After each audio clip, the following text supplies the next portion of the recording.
This is a tape with Mr. John Allen at 4043 Leland Lane.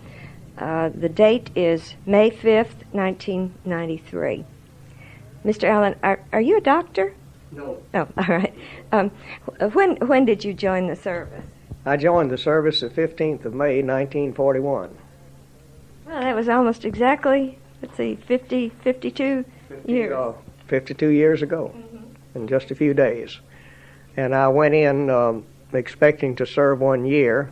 I figured I'd be drafted with the low order number I had, and my boss and I decided that I should just volunteer and serve that year. So I went in and was sent to put in the headquarters detachment at Fort Barrancas, Florida, in Pensacola, which was a Coast Artillery station there, as we said, to protect the Navy. And I had a very nice time being an enlisted man there. It was a country club of the Army. Only one thing, there were only 22 or 23 of us on the whole post who weren't regular Army. And they told us when we got there, said, expect no promotions. You're not going to get anything but a lot of hard work. You're going to do all of the things that we don't want to do. And it turned out to be that way. And we were given various assignments. And one day I got a call to go to the base surgeon's office. And I thought, what in the world have I done that the base surgeon would want to see me? Well, I had an uncle whose name was the same as mine, who had been a regular Army doctor since before the Spanish-American War. And the base surgeon, believe it or not, was a man who had served with him as a field surgeon in the Filipino insurrection in the Philippine Islands and had volunteered to go back on active duty.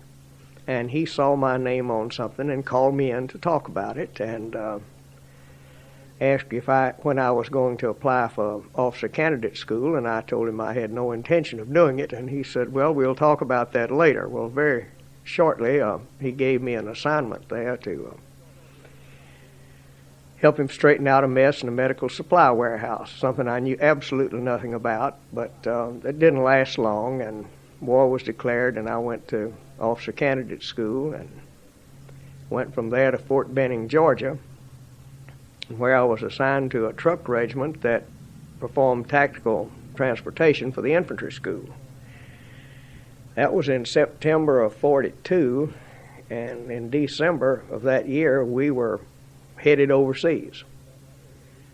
And we went to California, to the Los Angeles area, and after 2 or 3 weeks, we finally left the port, I think on the 19th of January, 43, and 43 days later, we got to Bombay.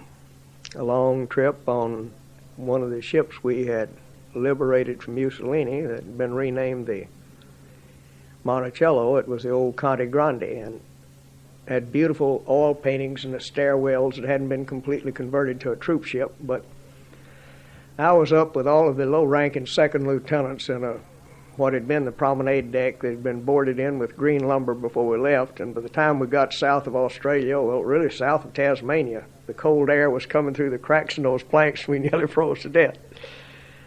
Nobody would tell us where we were going or what we were doing, and but after we left the port of Fremantle in southwestern Australia, we knew we must be headed for India when we started north. We were supposed to go to Calcutta. Meantime, the Japs blockaded Calcutta.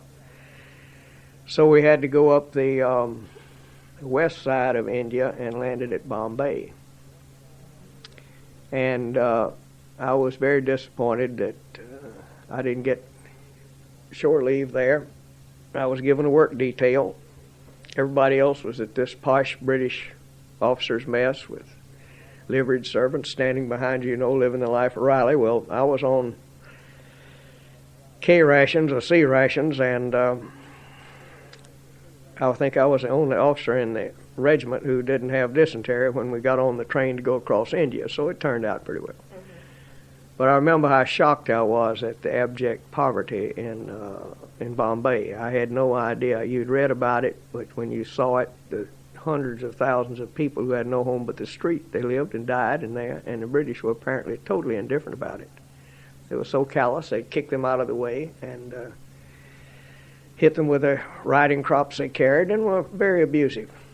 But on our trip across India, that was interesting. It would have been better if we had any idea of the places we were going through, but we saw an awful lot of desert. And one place we stopped, I did get to see the Bengal Lancers on parade by accident, and that was a nice experience. And when we got to Calcutta, now, if I'm saying too much here? No, just when we go got to on. Calcutta, I was my first real sign of the war. There were barrage balloons everywhere. But one other thing I noticed in Australia, the only people you saw were the very old and the very young. Everyone else was off to war. The bartenders in the hotel were two gray-haired old ladies who looked like they were probably great-great-grandmothers. But and we had to change trains a time or two because the British, as part of their policy keeping the Indians from mounting a successful offensive against them, would change the gauge of the trains from time to time. And we wound up on narrow gauge, and the place I think called Pandu, north of Calcutta, we had to get on paddle wheel steamboats for 3 days on the Brahmaputra River. And the crews of the steamboats were all Muslims, and we had a little Hindu medic with us that the Indian Army required to accompany all people in those days. And he was so frightened that we put him in a little place about 4 by 4, a little latticed enclosure. I don't know what it was for, but anyway, he stayed there for the whole trip. The rest of us had to burn our straw mattresses because they were infested with bed bugs, so we had to sleep standing up on stretched out on deck. But it was a difference. We got to see the river and the crocodiles and all that sort of thing. Now, what river was That this? was the Brahmaputra. Oh. The Brahmaputra, and we, I think, got off there at a place called Guwahati, and then, I'm sure it was Guwahati, and then we went to Margarita, which was the actual end of the rail line at that time. And across the little river, Tarap River, from there was Lido, which became America's headquarters for the Northern Combat Area Command in that part of the world. And it was only about 30 miles or so from the Burma border. But I remember going up after we got on the train at Guwahati. My roommate was a good friend even after the war and all during the war, Wales Wallace from Columbiana, Alabama. And the battalion commander came through the train telling us the Japs were just on the other side of that range of hills. Well, it turned out he didn't know what he was talking about, but we believed him. And Wales told me, he said, "Johnny, I'm going to load my gun." So we both put a little compartment on the train, but we got there got to a place north of Lido called Lakapani, just as the monsoon rain started in earnest, and everybody nearly floated away that night, and it was mass confusion. We were the truck regiment that had gone over there to haul supplies on the Lido Road. Well, none of the Lido Road had been built. They had made an effort at building it up to the Burma border, but it was impassable a lot of the time. And our senior officers were more interested in their own comfort than they were in the men, and I could see nothing but confusion and probably getting in trouble from doing some back talk there if I didn't get out of that situation. So when somebody asked for people to volunteer for a special assignment, I held up my hand. I knew I shouldn't, but I did. Well, about a week later, I was walking into Burma to join the first combat troops that had gone back after the British pulled out, and they were part of the Chinese 38th Division, part of one battalion of them. Let me ask you, when was this? What? This was in 1943, and I left about the last of March and got there about the 1st of April. I knew absolutely nothing about what I was supposed to do, except that the American government had made a decision that the Chinese could not be relied upon to handle their own supplies. They wasted them, they stole them, they did everything with them. And I remember how disillusioned I was. I'd read all the stuff in Life magazine about the Christian general and Chiang Kai-shek and the Madam and how great they were. And so we were going to take over the supply operations, and I was told that I was going to this little native village that Chinese troops would pass through from time to time and establish a little supply warehouse there, and I would get the natives to build bamboo buildings for it, and that we'd get most of our supplies by either pack mule or by porters, and that we might get a few things by airdropping. Well, that turned out to be wrong too. We got everything by airdropping, but didn't know it at the time. What I also didn't know was that I had a little delay in starting out, and that was because the Japs had moved in and were trying to take the place that I was to go to. And, well, they didn't have communications. They should have known, but they didn't. And I'd been told there wouldn't be any Japs within 100 miles of where I was going, and that really wouldn't be much to do, that I'd just get very bored. But I left with 75 porters. There were no roads, no towns, no nothing out there. And I thought they knew the way to go and were familiar with the area, and the man in charge of them, an Indian of some variety named Benjamin. But they were of the Garo tribe, which was from the southern part of Assam, and they were scared as I was in that country. Dense jungle everywhere you went. Were you by yourself? I had 7 enlisted men with me. And they were black boys from the regiment I'd been with, and if I had looked the world over, I don't think I could have gotten 7 men who were better equipped for that type of thing than they were. I got to select them, and they were very, very fine people, and we had no problem with that. But we passed one setup like similar to what I thought I was going to have the first day out, and there was a little swinging bamboo bridge across the river there, and I thought, well, this is going to be nice, we get across the rivers. But when we got to the next one, it was nothing but dark, swift water, jungle right down to the edge. And I finally said to the leader of the porters, I said, don't you think it's time somebody started figuring out how to get across this river? And I'll never forget what he said. He said, Sahib, you are the leader, you must show the way. But I hadn't figured on being that kind of a leader, because if I stepped off in that river, that I was going to be devoured by every kind of a varmint in the world. But I did, and it was about up to here, and I pulled the line over, and we eventually got everybody across. But it never got any better on the whole trip. Raining all day, every day. About the 4th day out, we heard the unmistakable sound of combat. We heard mortar fire. And the whole distance I was going to travel was less than 100 miles, but it was just, you had to cut trail lots of times, and very difficult walking. And this trail I was using was known as a refugee trail. It's where a large part of the people who made it out of Burma came out, and many thousands died. I've heard estimates that ran all the way from 6,000 to 25,000. But every time you bothered to park the vegetation on the side, there were just skeleton after skeleton. There were thousands of them. And that's really the only signpost we had, was to follow those skeletons. And just before you got to the crest of any one of the numerous mountains you crossed, you would find lots of them. And then at the stream crossings, you'd find where lots of them died. And the British had dropped supplies to them, and they apparently were, along the last, were too weak to even pick them up, and you'd see rotted piles of stuff there. This was less than a year since they had come out. So it was a grisly sort of thing to see. But the 4th night out, Sergeant Wells and I were sleeping in a little hut that the British had built for people using the trail, and it leaked badly. They all had thatch roofs. And we were sleeping on our packs from the porters. The next morning, 50 of the 75 porters had disappeared. We never knew what happened to them. They never got home.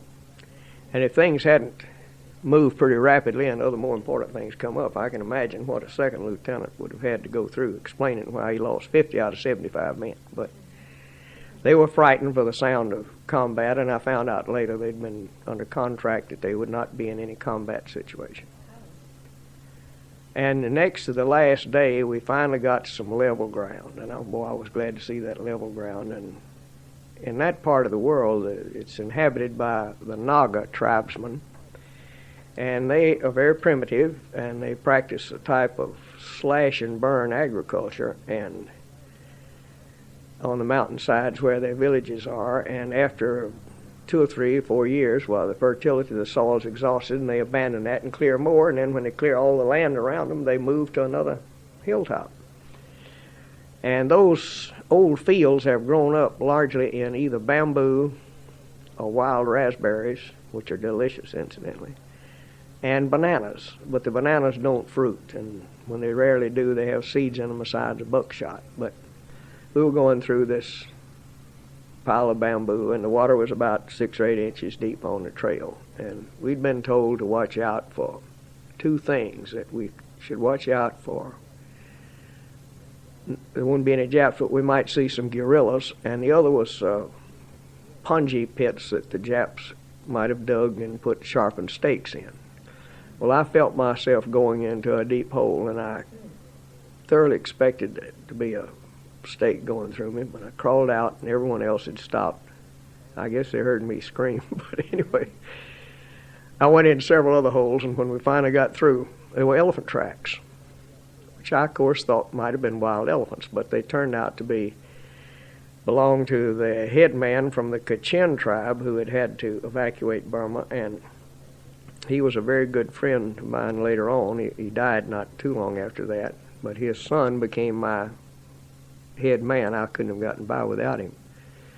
But we didn't know that. And we made camp on the banks of a little river called the Namyung River.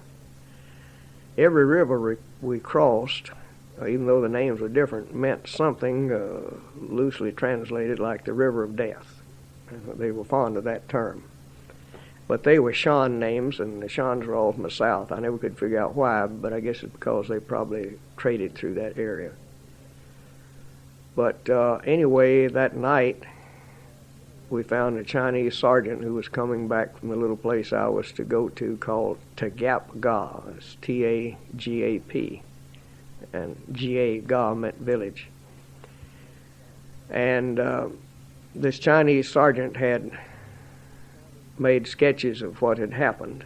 And he'd told me that an American general was out there and that the Japs had tried to get him when he was on the way out, and they were still fighting. Well, before I left, I'm getting a little ahead of myself. I'd been given 3 instructions. One of them was to find General Wheeler, who was the commander of everything in that area, General Wheeler. They said he had gone out there, was out there somewhere to see about building an airfield, someplace south of where I was supposed to go, a place called Shimbawang. And that the Japs had attacked him when he's going out there. But I'd been told to find him. They said, he's out there somewhere. And when you find him, tell him to come back right away. Well, I didn't have a picture of General Wheeler, had no idea what he looked like or anything else. And they said Dr. Gordon Seagrave, who was a native of Burma, a missionary doctor, he did get his training in this country, said he's out there somewhere too, and find him and tell him to stay where you are until we tell him to move. And the third instruction, they called me in another room with nothing in there but a table, and gave me a code word to send in case I thought the Chinese might be about to change sides. Well, that shocked me immensely, and I was so impressed, though, with the man that briefed me on how to live in the jungle. And nearly everything he told me was wrong, and I found out when I got back that he'd been there 2 weeks longer than I had and didn't know any more than I did, or maybe less. But anyway, I was very impressionable, and I did get some good advice on medical supplies and things like that from an old China hand that gave me the right medicines and things to take with me. But that night, we didn't sleep much. We could still hear heavy firing, and it was about 6 miles up the mountain. Another little river to cross, and the Chinese had come down with a few soldiers came with him, and they had taken a little raft that was there back on the other side. So the next morning, I was on the bank of the river early, trying to get my shoes on. My feet were a little sore, and never could get any combat boots or jungle boots the whole time we were over there. For that matter, we had a hard time finding clothes. So all of a sudden I see a motley-looking crew of people coming down a steep bank on the other side of the river. Some of them had uniforms on and parts of uniforms, and I thought, well, I'll get as many as I can, and I was armed with a Tommy gun, a good one, but I'd never shot it. So I started taking up slack on the trigger. By that time, I didn't care for anything. I was totally exhausted. I was worn out, and been afraid the whole time I was going to get snake bit or something like that. But anyway, all of a sudden, there in my sights is what looked to me like an old man, obviously an American, wearing, of all things, a wool uniform and a blue denim fatigue hat and about a 3 or 4 or 5 day growth of beard. Well, I don't know what I did, but I yelled over and asked, "Are you Seagrave?" And he said, "No, I'm Wheeler. Who are you?" Well, the thought that I'd almost shot the commanding general was overpowering. But he asked me who I was, and I told him I was Lieutenant Allen, and I was so excited that he said, "And where are you from, Lieutenant?" Meaning what headquarters and so forth. I said, "I'm from Tennessee, sir." And he laughed about that for the rest of the war, I understand. But anyway, he was surprised that we had not encountered any Japanese, and wanted to know which trails we took when there was an alternate and how we came in and so forth. We talked for, I guess, about an hour and a half. Very pleasant person to talk to. I never saw him again. But I had many people repeat to me several times. I said, well, what he didn't know was that he almost got shot. Because it's about as far as me at the middle of the road to cross that little river. Couldn't have missed him with the Tommy gun. But anyway, that was another boo-boo I didn't make. And they had told you to find him and tell him to come home. Tell him to come home. And I didn't know that, but General Boatner had relieved him. Stilwell had appointed Boatner to relieve him from that particular job. He was still in charge of all services supply operations, but Boatner had taken over the Northern Combat Area Command. So you told him that, but then you never saw him again. Never saw him again. I didn't tell him why. I didn't know why. I just told him that orders were for him to get home as quickly as he could, get back as quickly as he could. Well, when I got up to Gap, I had a hard time getting past the Chinese sentry. And if you've never tried to get past the Chinese sentry when you know not one word of Chinese, you just don't do it. But anyway, finally I convinced him to send someone. And I had a identification in Chinese, tell them who I was and what I was for. Well, finally, a good sight appeared. It was a man who had gone out with General Wheeler, a red-headed Italian named Sidney Sacerdoti, an artillery major and a liaison officer with the Chinese. And he spoke some Chinese and came up and went on and got me into the headquarters. And the British had already built me a little house to stay in and so forth. And then I went up and met with the Chinese and told them why I was there, and that immediately made them mad. Sid tried to explain to them in Chinese that it was really true, but anyway, I didn't get off too well with the Chinese.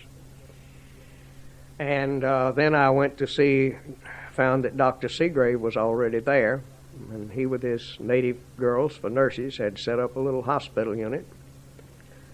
And when I told him the orders I had for him, he looked over his glasses and said, "I take my orders from Stilwell." Just as if what were the orders you had for him? To tell him to stay put where I was, to stay with me until they told him to go somewhere else. Mm-hmm. He did not like that. But anyway, we were never the best of friends, but he kept us alive because he was familiar with medical conditions out there. It turned out that this place I went to, the little place called the Gap, was determined to be the place where they would assemble to mount the offensive when they went to retake Burma that fall. And we were very busy, and they determined that they would use that as an experiment and some other of mine, but with not much going on, to see whether or not it would be practical to supply the invasion of Burma by airdropping. They did, and they had to use C-47 aircraft for the most part with the door off, and it was a little primitive, but parachutes weren't too good. They were made out of Indian cotton, but we got enough stuff to get by. And the things we learned from that operation enabled them to do it a little better, and that became the way that thing was supplied. The Chinese were very suspicious of us, and what I didn't know was that these things that had happened, like the Americans taking over supplies, when you read some of General Boatner's comments like those I just read, what I experienced was nothing to the experience that Stilwell and Boatner were having with them. I don't think they intended to tolerate any interference with them, but finally Chiang Kai-shek must have realized that he was going to either accept American command or he wouldn't have any support at all. But we did not have very good luck with the Chinese at first. Now, the little combat operation they had there, I never did find out how many people were involved on the Japanese side. The Japanese would show me the Chinese would show me some equipment they'd captured, not much. I asked Colonel Seagrave about casualties, and I don't remember the exact numbers, but something like this. He said, well, today I killed 6 and they killed 8, or something like that. He was sort of jesting. But the number of people involved was always a great mystery. Well, that was true of every other contact we had with them. You could not get good intelligence from the Chinese. And they would use each one of those little engagements as an excuse for ordering more supplies. They would exhaust their ammunition, and while you knew they could not have fired as many rounds as they said they did, why, you went ahead and replaced it anyhow. So that 9 months turned out to be a really unusual experience. And I'm sure you ought to have some questions. I'm getting ahead here. That's all right. I'd rather have you just talk, and then Okay. later we'll catch up on anything I need to know. So we had very primitive living conditions. We had to cook, my men and I had to cook on an open fire. The whole time we had practically no cooking utensils, but the refugees had discarded a lot of stuff along, so we just hunt through the bones and find pans and pots and so forth. And 2 of those boys were excellent cooks. They could cook anything over an open fire. And my place became the mess hall for all the transient officers that ever came through, and they all seemed well supplied, well pleased with what had happened there as far as getting something to eat. And I need to interrupt you because I need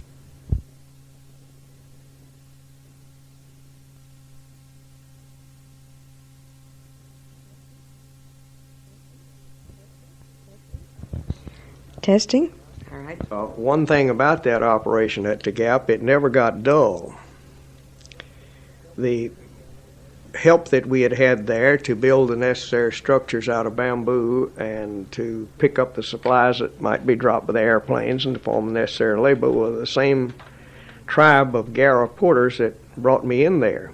And when there was fighting in the area, they all demanded to be withdrawn. So they and all the British pulled out except one former missionary, a very fine man, Lieutenant Dave Darlington, who was a civil affairs officer of some kind, and a Major Needham. I never found out what Needham's duties were, and I don't think he knew either. I think he was officially a civil affairs officer of some kind. There was a very fine man who was a native of Burma, at least a long-time resident of Burma, Colonel J.R. Wilson.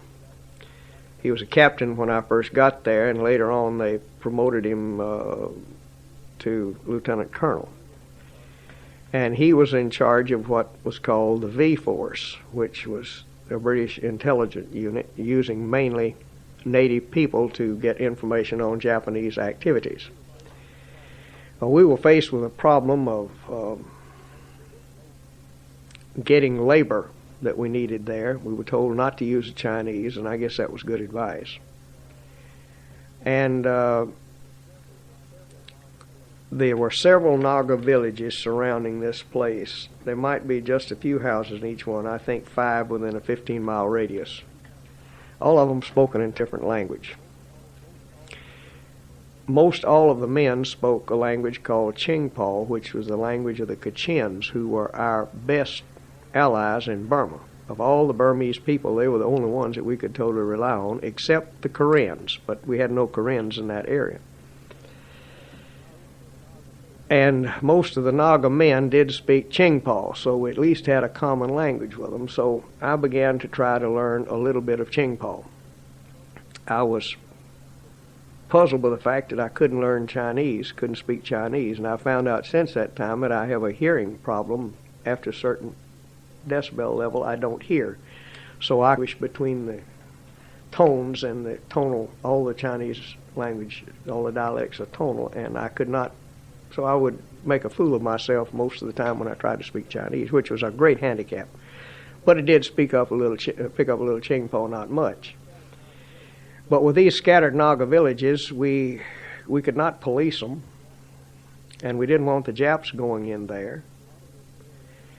A lot of this area was very near some that had been marked unadministered and unexplored, and nobody really knew where the Japs were. We didn't know where they were. We had a hard time finding out. But they were, fortunately, with the end of their supply line, so mostly we were just having patrol contact with them. So someone came up with a good idea of bringing all of the Nagas in to this central point and let them build a village there and work for us. Well, some of those chieftains headmen were pretty smart, and they said, well, if we go to work for you and have to leave our villages and can't tend our gardens and can't grow our poppies. Incidentally, they were all mildly addicted to opium. What will we do for rice and poppies when your war is over and it's too late for us to plant and harvest a crop? So the deal was made with them that if they would come to work with us, that when we no longer needed them, we would continue to supply them with opium and with food and necessities until they could harvest another crop. I was relieved there by a lieutenant colonel along about Christmas time, just before Christmas, and the first thing he did was to go back on that order. And some of those Nagas somehow located an obscure first lieutenant that I finally got promoted to, and I finally got hold of General Boatner, and we got that order reversed, and I had one hell of a party with them just over the Burma border, and I'd stolen a truck of beer that they had never had before. They never had beer before? Well, they made their own rice beer, but it was just fermented rice, about the consistency of buttermilk. But anyway, and I got them a good supply of opium and maybe a little more, and we had a great time. But I was almost I guess I was AWOL, but I stayed with them about a week. And I hated to leave those folks. They were nice people. And we got along fine with them. And my enlisted men, they had an immediate rapport with them, and they got along fine too. We had lots of problems with dropping the supplies. Mainly the Chinese would want to run out on the small area that we could drop on and hold out their arms. And they were being killed by falling parachutes even, because even with a parachute on it, if everything worked, it was dropping about 18 feet a second when it hit, and it weighed about 150 pounds. That's pretty bad. But they dropped rice about 250 pounds, 60 pounds at a time without parachutes. And sometimes those bags would stick together. And if you don't think you can put one Chinese soldier inside one World War I type helmet, why, you should have been over there, because it would happen. And I would catch a hell from General Boatner every time that happened. And but how was I to keep them out? So that was one of the things, and then language difficulties were always blamed on everything, and at times we used 18 languages on that little spot. Fortunately, I had some more very good luck. The OSS, which was the forerunner of the CIA, had a small team there. At that time, there were no Americans on it. It was commanded by a very fine Chinese that I knew only by the name of Skittles. He was actually a native of Burma. Well, he came to Burma when he was 1 year old. And he was a civil engineer and had been working on the Yunnan-Rangoon Railroad when the war broke out, when the Japs came into Burma. And he volunteered to assist the Americans. He spoke at that time at least 10 languages. He's now in the States and has been here about 12 or 13 years, and he called me one day on the phone. And he said, "I'll bet you don't know who this is." And I said, "Well, it can't be, but it sure as hell sounds like my old buddy named Skittles." And he says, "How did you know who I was?" I said, "If you knew how good your voice sounded the day you kept the Chinese from killing me, you know I'd never forget you." Well, we would have such violent misunderstandings over the most trivial things.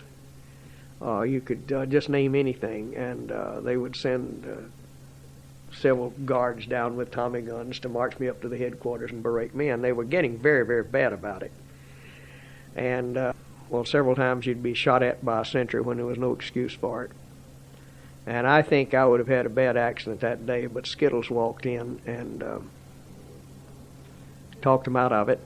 And I had to ask him his name. His name is Harry Hingshun, which is not really a Chinese name. It's one that he adopted because that was the name of his father's business in Rangoon. Well, he made a very effective head of that unit, which that time had one little British boy in it and 8 or 10 people of various nationalities. But they sort of took me under their wing, and while I never joined the OSS, had to work very closely with them, and I now belong to the association and enjoy visiting with them. The next man to command that was a man who became quite famous. He was an old regular Army first sergeant who had been given a direct commission and was a first lieutenant then, Vincent Curl, better known as Knothead. And he was the best man with weapons that I ever saw, with maybe one exception. He later became a colonel over there and was in charge of the behind-the-lines operation. And this OSS unit worked with the Kachin people, who were excellent jungle fighters, and gave them lots of training there. Later, the V-Force, Stilwell realized that they were just duplicating what the OSS did, so he merged the two units together, but that was after I had left. But between what Wilson and the OSS boys told me, I was able to cope with the situation. Otherwise, I would not have been. And some people we had with other places didn't have anyone like that to help them. And with all of that polyglot of languages, unless you had someone, you were in bad shape. I also had the son of the Kachin chieftain there, who was named Kalu Manong. He died with tuberculosis while there, but his son Peter Kaluyam was my right-hand man and handled all of my relations with the Nagas and with the Kachins. And one of the big duties was giving them their ration of opium. We gave them enough for 2 pipes a day, which was all they smoked. It never seemed to adversely affect them. In fact, the better workers were those who did smoke. Very few of them didn't. And Dr. Seagrave said that those Hills tribesmen who used opium from their own little poppy fields lived about 20 or 25% longer than the others, that they had developed some resistance to dysentery. And it's not very nice, but the Kachins also had to have hot peppers, very hot chili peppers. Well, we ran out of chili peppers one day, and they came to me and said, "If you don't get chili peppers for us, you're going to die." And I said, "Well, how can chili peppers keep you from dying?" They liked to joke, and they said, well, that it kept them from having dysentery. And if they didn't have the chili peppers, they would die of dysentery. And I said, "Well, how in the hell can chili peppers keep you from having dysentery?" And he said, "Dua," that was what they called me, a chief of headman or something, said, "Dua, you eat our chilies. In the morning, you're afraid to go." So it was a little, you'd get a few laughs along, but that was pretty true. So finally we got some chili peppers. But the opium supply was arranged for us by the OSS through the government of India, the British government in India. One time I was about to run out of opium, and I didn't know what in the world I would do, because it just was a real problem. And right at the last minute, I got some. It had been raining for about 3 weeks, and we were about out of everything because planes couldn't see us and they couldn't drop to us. And I got this supply of opium, and I didn't know it, but an old buddy of mine was in charge of sending us supplies back at the airport. And every block of this opium was in little square blocks, and each block weighed 1 seer, which was about a kilo. It has the weight of 20 tolas, and the tola was a weight of 1 silver rupee, so we used the coins for weight. Every block of opium was wrapped in an issue of Collier's magazine and open to the article in there telling what a terrible thing the Japs were doing by giving opium to the conquered people of Burma. So there I am with about 10 or 15 or more kilos of opium wrapped with that article. I guess they tried to make me feel bad, but I didn't feel bad about it. It was the people were only mildly addicted. They'd smoke a pipe in the morning and one at night. But now, if you ever let them have one at noon, which they could do, well, then that's where you spent the night, because they would not go on beyond that. We had patrol activity, contact with the Japs. About a week or 10 days after I got to this place, my friend Major Sacerdote left, and I was all on my own. We had a hand-operated radio. That is, you had to turn a crank to send. You had batteries to receive. It was not too good. It was called a V100, and sometimes you could get out, and sometimes you couldn't. And I know we'd move a 10 all around, and we had 2 white boys there, sergeants, both sergeants, as operated the radio for us, and one of them was named Sergeant Wells, and the other one Sergeant Fargo, which I thought was most unusual. You'd find 2 sergeants named Wells and Fargo. They were both fine boys, and they were there the whole time I was, until right at the last. So we had good radio service. The OSS had their own radio, which they used, and I think the British had one that they tried to keep us from knowing about. The British were not very cooperative. General Wilson was a fine man, but the British themselves were very arrogant and tried to give you the impression that they were doing us a favor by letting us be open. And they were very critical of everything we did, and I don't know, they not very nice people. Individually, Mr. Lieutenant Darlington there and Colonel Wilson were just very fine people. I enjoyed them very much. And some of the people with Seagrave later on, one of the doctors, Dr. Gurney, was a very fine person. And individually you found people you liked, but their policy was just, well, I don't know how the Indians let them stay there as long as they did. They abused them, they mistreated them. You'd find an Indian officer, a graduate of Sandhurst, who would be treated like dirt by a British corporal. It just an impossible situation. I don't know how it lasted as long as it did.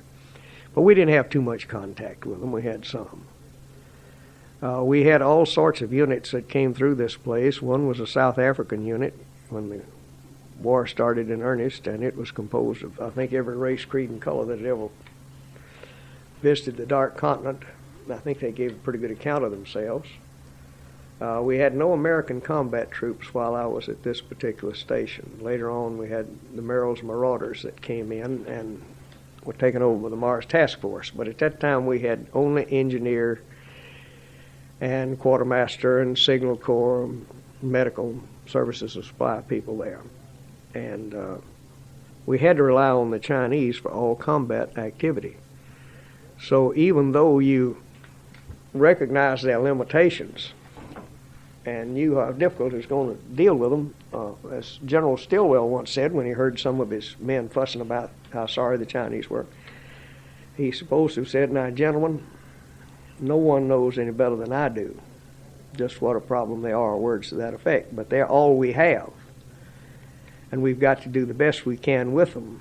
And you let me do the fussing and cussing, and you get out there and do your job. And so I personally thought Stilwell was the best man they could possibly have had for that job. And all of us who knew him, and although I had not seen a lot of him, you felt like you knew him intimately. We actually cried when we heard he'd been relieved. We thought it was such a terrible thing to relieve one man who knew what the score was.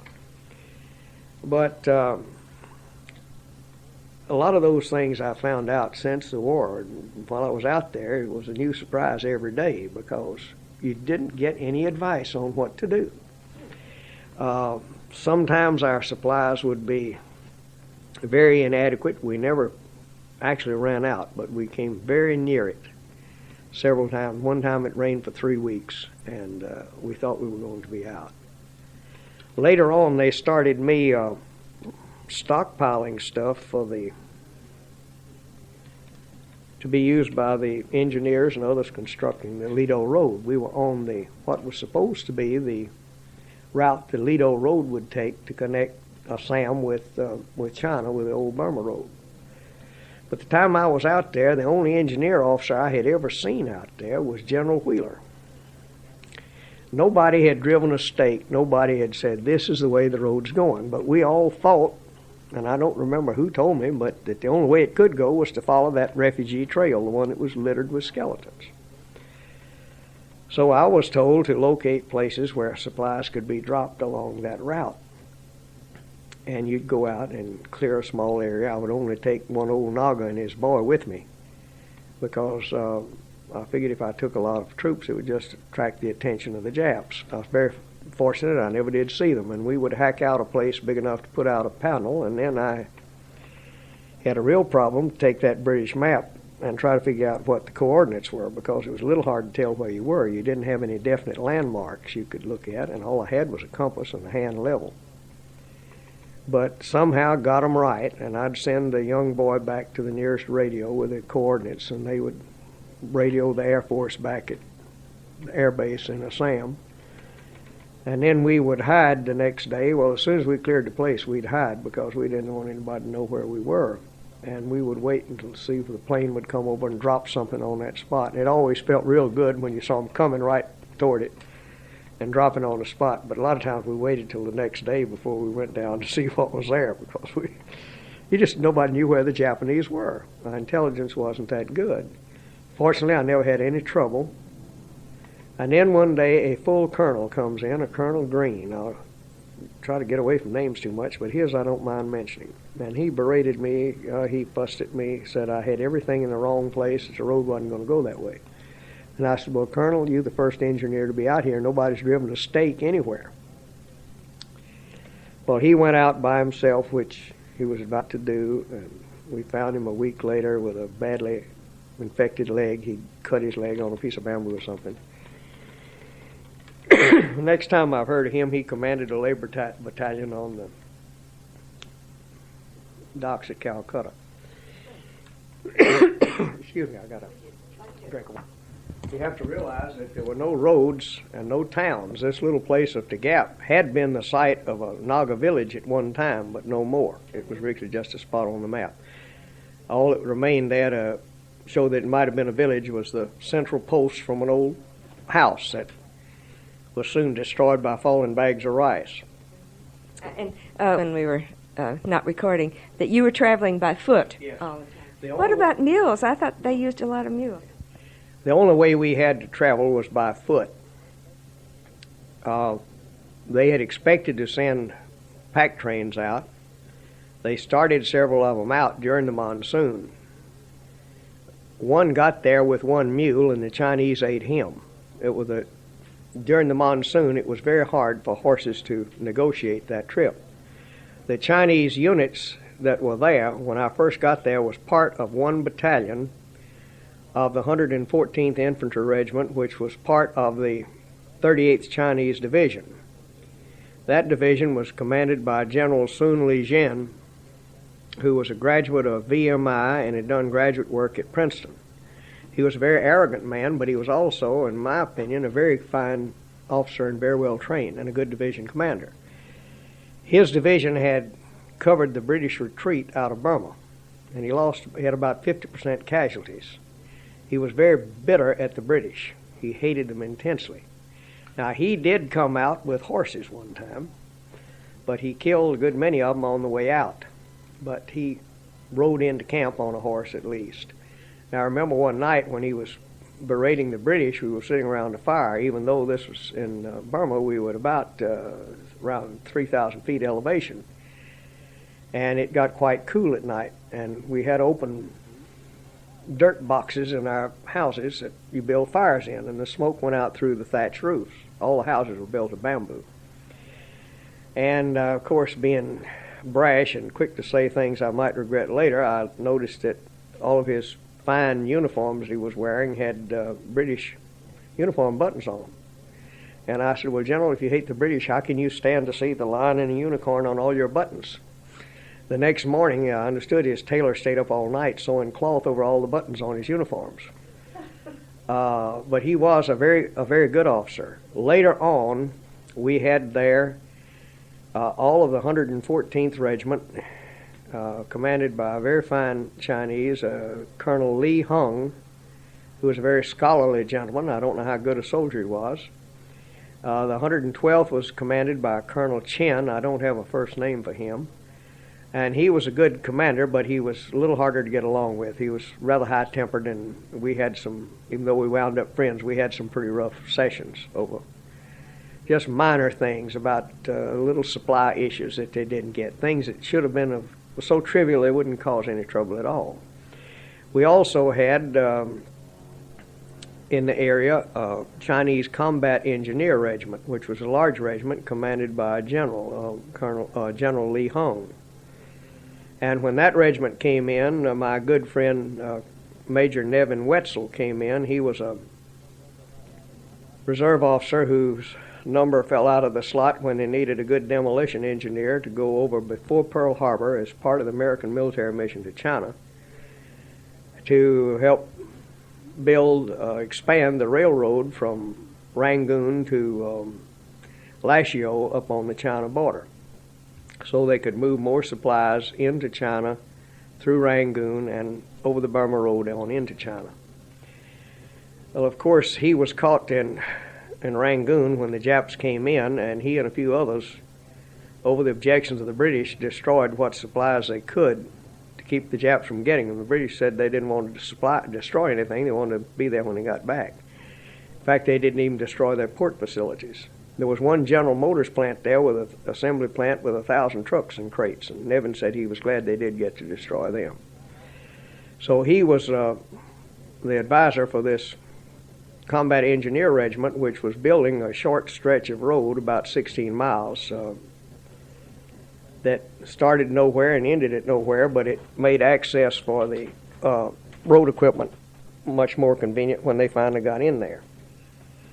He was very good in telling me about how to get along with the Chinese. He had lots of trouble himself, and he tried to help me avoid it, and we got to be very good friends.